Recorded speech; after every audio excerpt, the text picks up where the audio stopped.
The vast emptiness of space lit up with the arrival of the Galactic Empire's Third Fleet. Their massive ships emerged from hyperspace in perfect formation, their polished hulls gleaming under the light of distant stars. At the center of the fleet, the flagship Imperial Dawn dwarfed its escorts, its length spanning nearly 10 kilometers of structured metal and energy shields. High Admiral Red stood on the command bridge, his four arms clasped behind his back in the traditional pose of imperial authority. His species had ruled the galaxy for over 10,000 years, and they had perfected the art of first contact. Or so they thought. "Sir," reported his sensor officer, "we've detected unknown vessels at the edge of the Zorax Nebula. They appear to be primitive." The Admiral's upper eyes narrowed while his lower ones focused on the holographic display. The ships looked absurdly simple, blocky shapes with visible thrusters and what appeared to be actual windows. His analytical mind quickly categorized them as a pre-FTL civilization that had somehow wandered too far from their home system. "Prepare the first contact protocol," Red commanded. "Use their primary communication frequencies and activate the Universal Translation Matrix." The Empire had long ago created a perfect system for handling newly discovered species. Step 1. Demonstrate overwhelming power. Step 2. Offer mercy. Step 3. Integration into the Empire. "Broadcasting now, sir." The Admiral stepped forward, his voice carrying the weight of 10 millennia of Imperial authority. "Unknown vessels, this is High Admiral Red of the Galactic Empire's Third Fleet. You have entered Imperial space. Our sensors indicate your technological level is insufficient for deep space travel. Prepare to be boarded and assessed for potential Imperial citizenship." The response came back in clear, translated audio. And it started with a sound. Ha ha ha ha. The strange noise echoed across the bridge, causing several officers to flinch. "Oh man, that's a good one. Hey Bill, are you hearing this?" Another voice joined in. "Sure am, Tom. Looks like we've got ourselves some comedians out here in deep space." Admiral Red's skin shifted from its normal blue to a deep purple. "You dare mock the Imperial fleet? Our smallest vessel could reduce your entire squadron to atoms." "About that," the human voice replied cheerfully. "We've been meaning to ask, what's with all the fancy lights on your ships? Are you guys having a party? Because we'd love to join in." The Admiral turned to his sensor officer. "Scan their vessels. I want to know everything about their capabilities." The officer's fingers danced across his console, then stopped. He frowned and tried again. "Sir, something's wrong. The scans, they don't make sense." "Explain." "Well, sir, according to our primary sensors, these ships are exactly what they appear to be. Primitive vessels with basic propulsion, but our secondary sensors suggest they're not there at all. And our tertiary sensors indicate they might be made of wood." "Impossible." Red slammed one of his hands on the console. "No species would send wooden ships into space." The human voice crackled over the comm again. "Having trouble with your scanners there, buddy? Don't worry about it. Happens to everyone the first time they meet us. Say, would you like to see a magic trick?"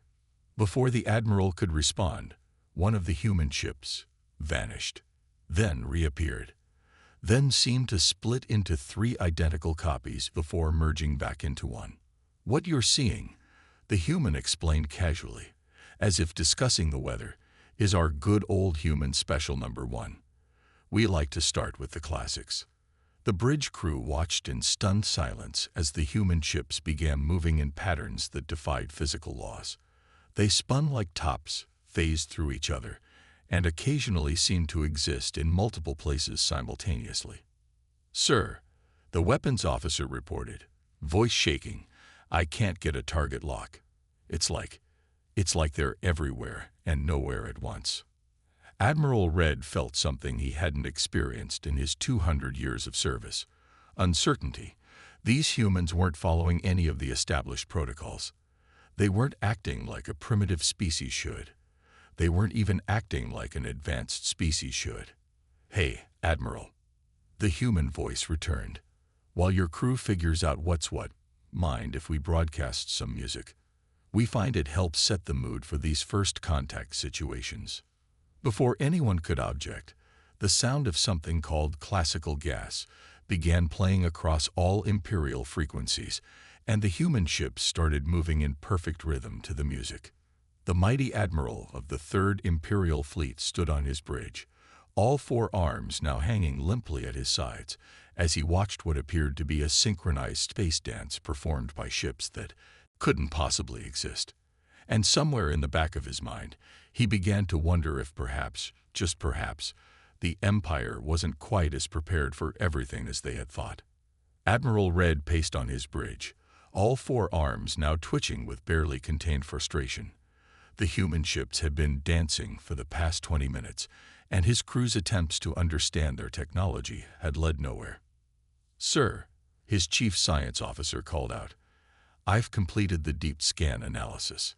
Finally, tell me something useful about these humans."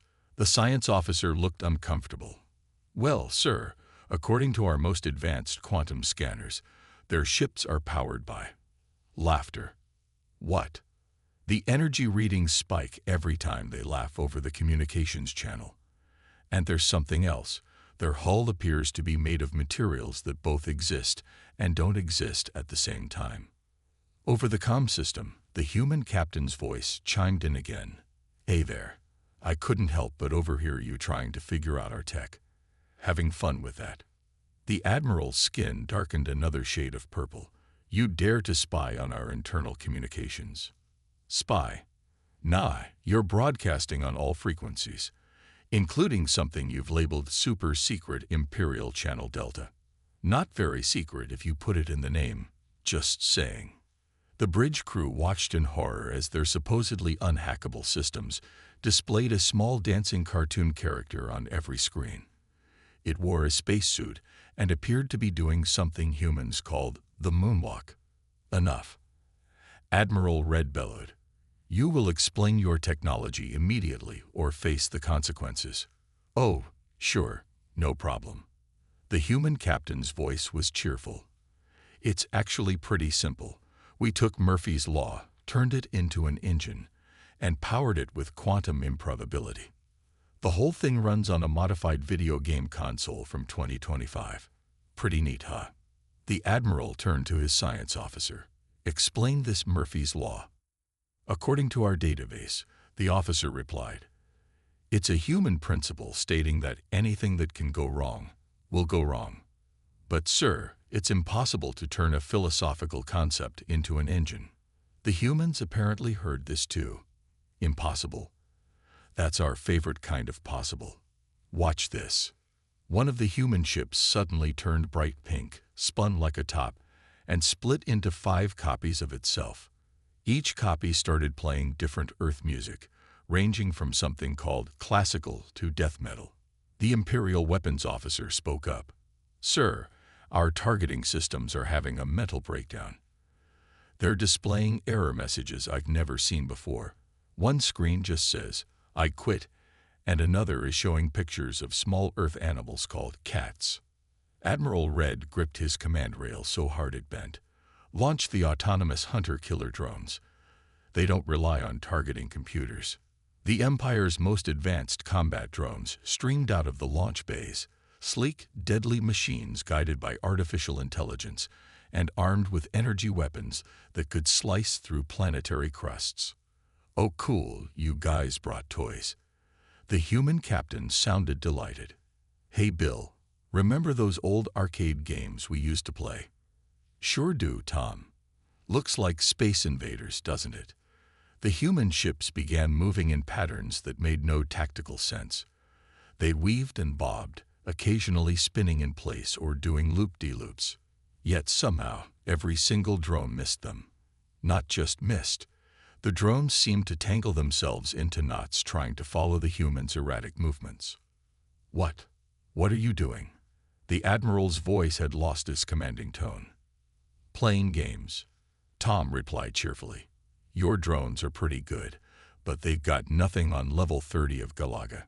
Now watch this. We call it the Triple Henderson Maneuver with a side of jazz. The human ships formed a triangle formation and began, there was no other word for it, dancing. They moved in perfect synchronization, while classical Earth jazz played across all frequencies. The drones, trying to predict their movement patterns, crashed into each other in increasingly spectacular ways. "Sir," the tactical officer reported weakly, "the drones have. They've started dancing too. They're forming conga lines." Admiral Red watched as his elite hunter-killer drones, the pride of the Imperial fleet, joined the humans in what appeared to be a choreographed space ballet. His mighty warships, each capable of destroying planets, hung uselessly in space as their systems tried to comprehend what they were seeing.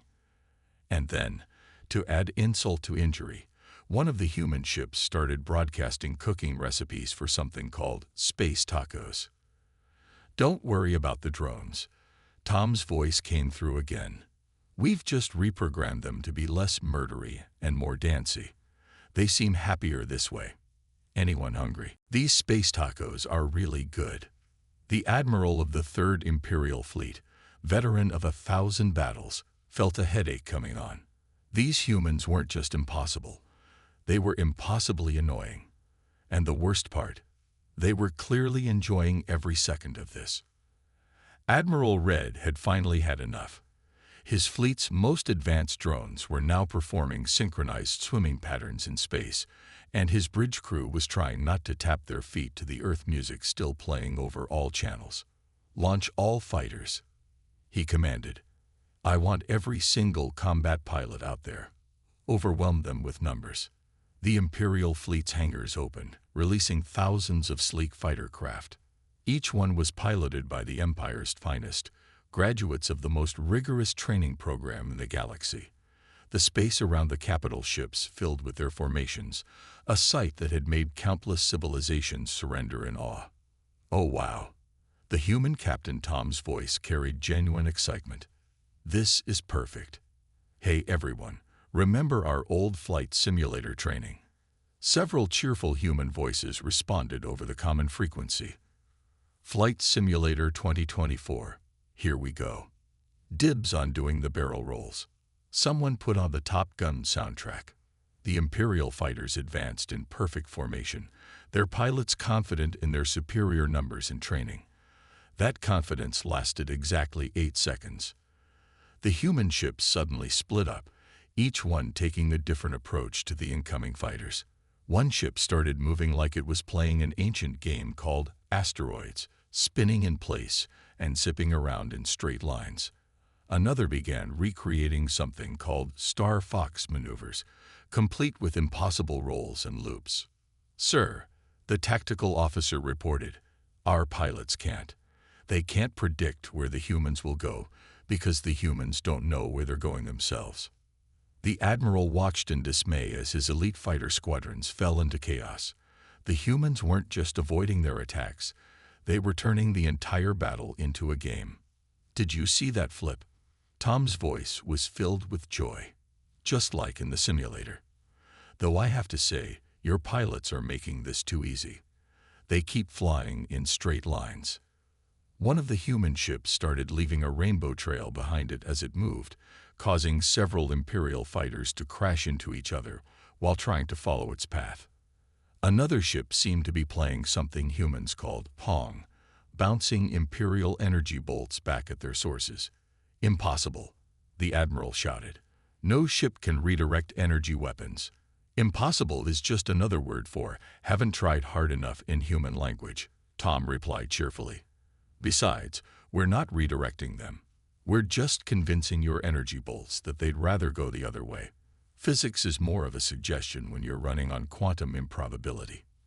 The Imperial pilots, trained to follow strict battle patterns, found themselves completely unable to cope with human ships that moved according to video game logic.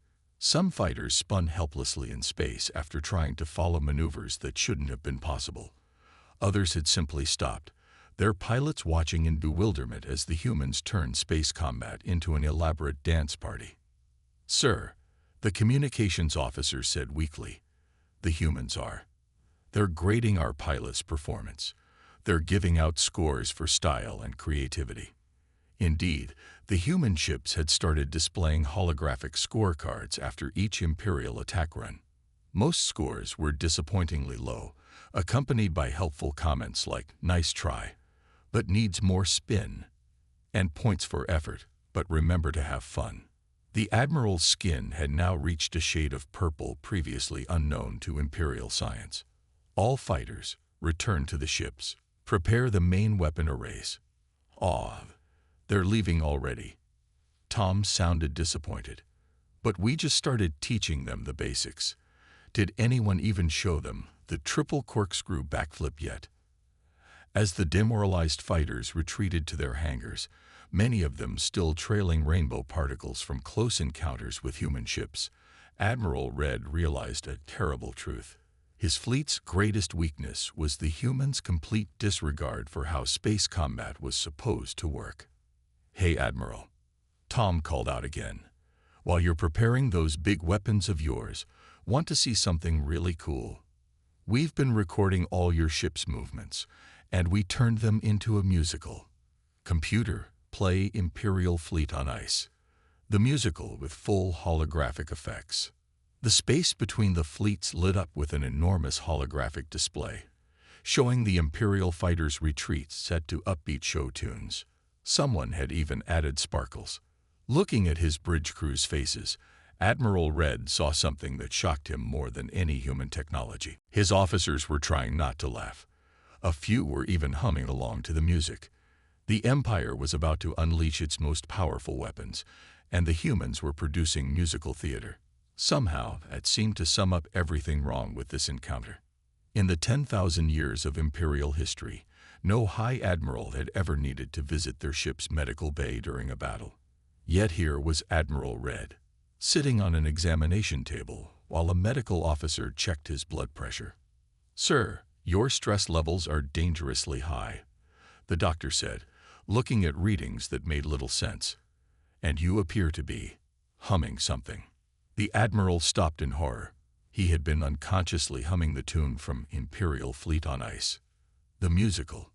"Sir," the communications officer's voice came through his personal comm. "You need to see this. The humans, they're having a party." Back on the bridge, Admiral Red watched in disbelief as the human ships projected massive holographic images into space. They were showing something called Movie Night. The reformed Imperial drones had arranged themselves into rows, mimicking something humans called a drive-in theater. "Hope you don't mind." Tom's cheerful voice rang out. "We figured while you're getting ready with those big weapons of yours, we might as well entertain ourselves. We're watching classic Earth space movies and pointing out all the things they got wrong about space combat." The Imperial crew watched, fascinated despite themselves, as the humans played clips from their entertainment history. Each scene was accompanied by commentary from the human crews. "See that explosion in space? Totally wrong. There's no sound in space." "Well, unless you're using our quantum sound generators. Those make space noises because they're more fun." The science officer cleared his throat. "Sir, I've completed my analysis of their communications. It appears that the humans, they don't have a military command structure like ours. They're operating more like what they call a community theater group with optional suggestions instead of orders." "That's impossible," the Admiral snapped. "No space fleet can function without proper hierarchy." "Actually," Tom chimed in, still monitoring their frequencies, "we find that creativity works better without too many rules. Our ships run on imagination, powered by quantum probability drives, and guided by what we call the rule of cool. If it looks awesome, it probably works." The tactical officer raised her hand nervously. "Sir, I think I finally understand their technology. They've somehow weaponized their entertainment industry. Their entire combat doctrine is based on having fun." The Admiral watched as his mighty fleet, the pride of the Empire, was being thoroughly defeated by a handful of human ships that treated warfare like a party game. His weapons couldn't lock onto targets that moved according to cartoon physics. His fighters couldn't combat ships that operated on video game logic. Even his electronic warfare systems were useless against humans who had turned their communications into an open broadcast variety show. "Hey, Admiral," Tom called out again. "We noticed your crew seems a bit tense. We're about to start our weekly space karaoke session.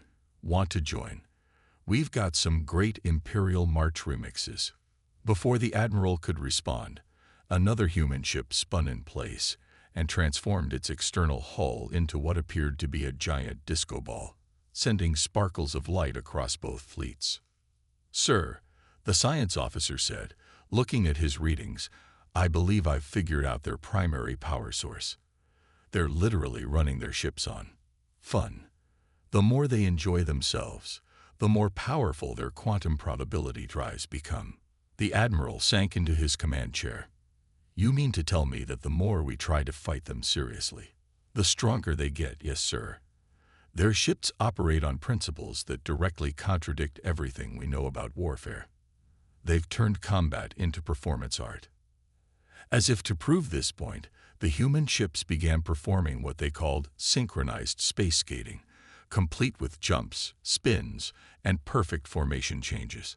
The remaining Imperial drones had formed a judging panel, holding up scorecards after each maneuver. "Oh, and Admiral," Tom's voice was friendly as ever, "we noticed your flagship has some really cool energy cannons. Mind if we borrow their design? We think they'd make awesome firework launchers for our next space parade." The Admiral watched as his fleet's most powerful weapons were scanned by human ships doing cartwheels in space. In that moment, he realized a fundamental truth.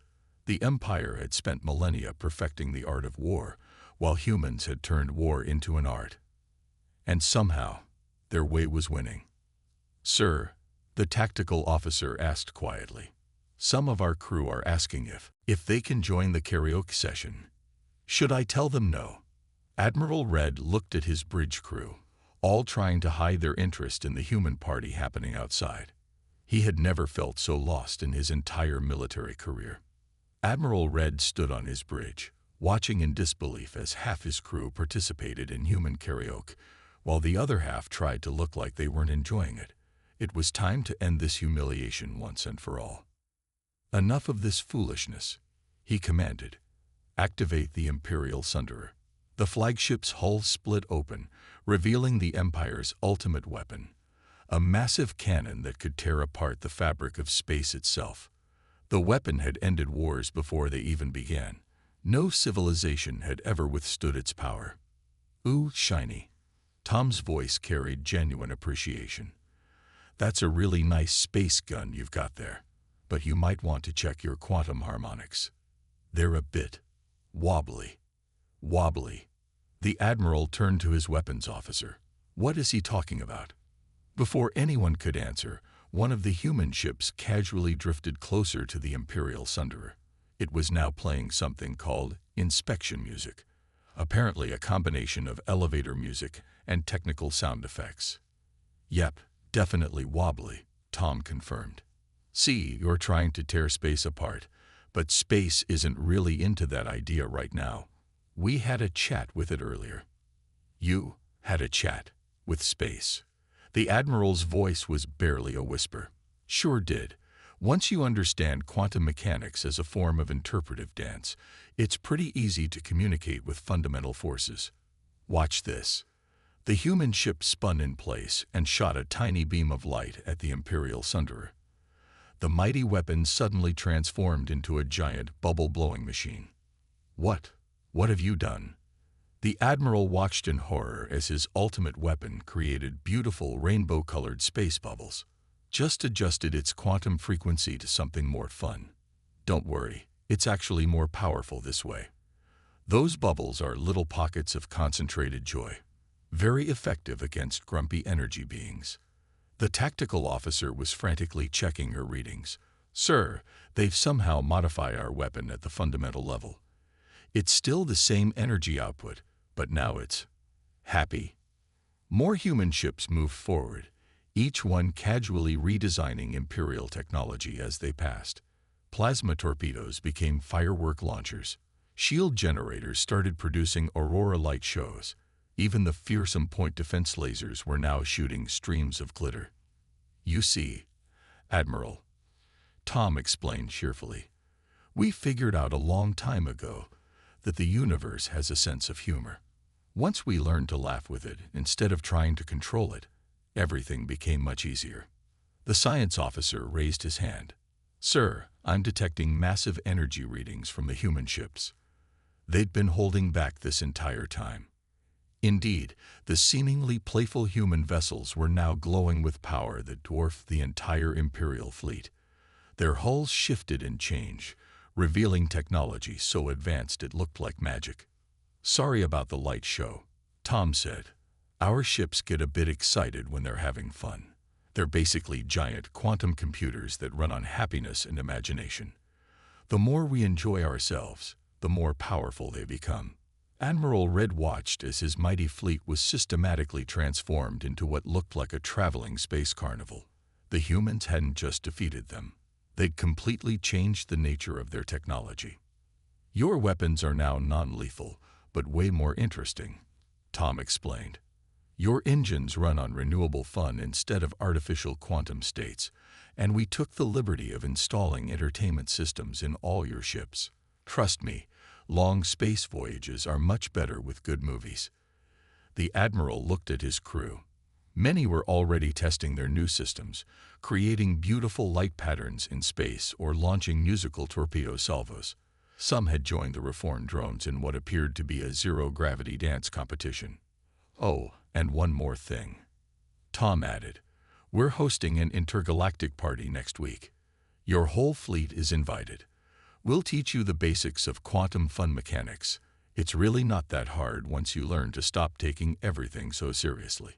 Looking at his transformed fleet, his entertained crew, and the overwhelming power of the human ships, Admiral Red realized he had only one logical choice. "Computer," he said quietly, "search human databases or beginner dance lessons." The cheers from both human and Imperial crews echoed across space, accompanied by a spontaneous firework display from the reformed weapon systems. The Empire's most powerful fleet had just discovered something far stronger than military might: the power of fun. News traveled fast across the galaxy. Within days, every Imperial citizen had heard about the mighty Third Fleet's defeat at the hands of dancing human ships. But rather than panic, most were intensely curious, especially after seeing the viral videos of Imperial warships creating light shows. Admiral Red stood in the Grand Imperial Council chamber, facing the Emperor himself. The massive chamber was filled with the Empire's highest officials, all waiting to hear his report about the humans. "So," the Emperor said, his voice echoing through the hall, "you're telling me that our most powerful fleet was defeated by fun?" "Not defeated, Your Majesty," the Admiral replied, his skin only slightly purple now. "Upgraded. The humans call it spreading joy through quantum entertainment engineering." The Emperor leaned forward on his throne. "Explain." Just then, right in the middle of the council chamber, a human ship materialized. It wasn't one of the small vessels from the earlier encounter. This was a massive ship that somehow appeared both incredibly advanced and remarkably whimsical. Captain Tom's voice filled the chamber. "Hope you don't mind us dropping in. We figured a live demonstration would be better than a boring report." The Imperial guards raised their weapons, but those weapons suddenly transformed into musical instruments. One confused guard accidentally played a trumpet note. "See, that's the spirit." Tom's ship created a holographic display showing the inner workings of human technology. "We discovered that the universe itself has a sense of humor. Everything, matter, energy, space, time, it all works better when you're having fun." The hologram showed complex quantum equations that somehow incorporated elements from human entertainment. There were mathematical formulas that used comedy timing, physics equations based on dance moves, and energy calculations derived from game theory. Literal game theory, using actual games. "Your technology tries to force the universe to behave," Tom explained. "Ours invites it to play along. Watch this." The human ship began a demonstration that left even the Emperor speechless. It transformed matter into energy and back again while playing a cheerful tune. It created stable wormholes that looked like flower petals. It even showed how their quantum probability drives work by making the laws of physics do a little dance. The real power of humanity, Tom continued, isn't our technology. It's our ability to find joy in everything we do. Even our most advanced sciences are built on creativity and fun. The Emperor watched as his own throne was gently lifted by a field of sparkling energy. And you want to share this technology with us. Share. We want to collaborate. You guys have amazing organizational skills and a real talent for building big things. Imagine combining that with our quantum fun mechanics. The holographic display showed visions of what this collaboration could look like. Imperial ships creating art with their energy weapons, space stations that doubled as entertainment venues, and defensive systems that protected planets while putting on amazing light shows. Besides, Tom added, we're already getting party RSVPs from half your empire. Turns out people really like the idea of technology that runs on happiness. Admiral Red stepped forward. Your Majesty, I've seen their power firsthand. They could have destroyed our fleet at any time. Instead, they chose to improve us. The Emperor stood up, his expression thoughtful. And what exactly do you want in return for this sharing of technology? Just friendship, Tom replied cheerfully, and maybe help organizing the biggest party the galaxy has ever seen. We're thinking of calling it Quantum Carnival 2024, where science meets fun. Suddenly, every screen and holographic display in the chamber lit up with incoming messages from across the empire. Citizens, soldiers, and even high-ranking officials were all expressing their enthusiasm for the human approach to technology. The Emperor looked around his chamber, seeing his guards trying not to dance to the quantum harmonics, his advisors studying the playful equations with fascination, and even his own throne still gently bobbing to an unheard rhythm. He made his decision. Captain Tom, the Emperor announced, the Galactic Empire would be honored to co-host this Quantum Carnival. The cheer that went up from both humans and Imperials created a quantum resonance wave that turned the entire Imperial Palace into a giant musical instrument for about 3 seconds. As celebrations broke out across the galaxy, Admiral Red realized that humanity hadn't just changed the Empire's technology. They'd changed its entire culture. And somehow that felt like the most logical thing that had happened all week. 1 month after the historic meeting between the Empire and humanity, the galaxy was a very different place. The first ever Quantum Carnival was in full swing, stretching across 3 solar systems connected by fun-powered wormholes that looked like glittering water slides through space. Admiral Red, now wearing the uniform that changed colors based on his mood, currently a cheerful light blue, stood on his flagship's observation deck. But the ship barely resembled its former self. The Imperial Dawn had been transformed into a combination of warship and floating entertainment center, its weapons now capable of both defending the Empire and creating spectacular light shows. Admiral, Captain Tom materialized next to them, using what humans called a dramatically timed entrance generator. How are your crew's quantum joy lessons going? Better than expected, Red replied, watching his crew members practice their new skills. In one corner, officers were learning to pilot ships using dance moves. In another, engineering teams were studying how to communicate with quantum particles through jokes. Outstanding. Tom grinned. You know, your people picked this up faster than any other civilization we've met. Must be all that discipline and attention to detail. Below them, in the ship's massive new recreation deck, Imperial scientists worked alongside human engineers. They were creating new technologies that combined Imperial precision with human creativity. The results were incredible. Watch this, an Imperial engineer called out. She pressed a button, and the entire room transformed into a perfect replica of an Earth beach, complete with quantum-generated waves and artificial sunlight. We figured out how to use your reality-bending technology with our energy management systems. Nearby, a group of former Imperial drone pilots were teaching their reprogrammed drones how to perform synchronized swimming routines in zero gravity. The drones had developed quite a talent for it, especially after being upgraded with what humans called personality enhancement chips. "Sir," a young officer approached Admiral Red. "The Emperor is calling. The quantum entertainment network we set up is reaching even the outer colonies. People are happy, really happy." Tom nodded approvingly.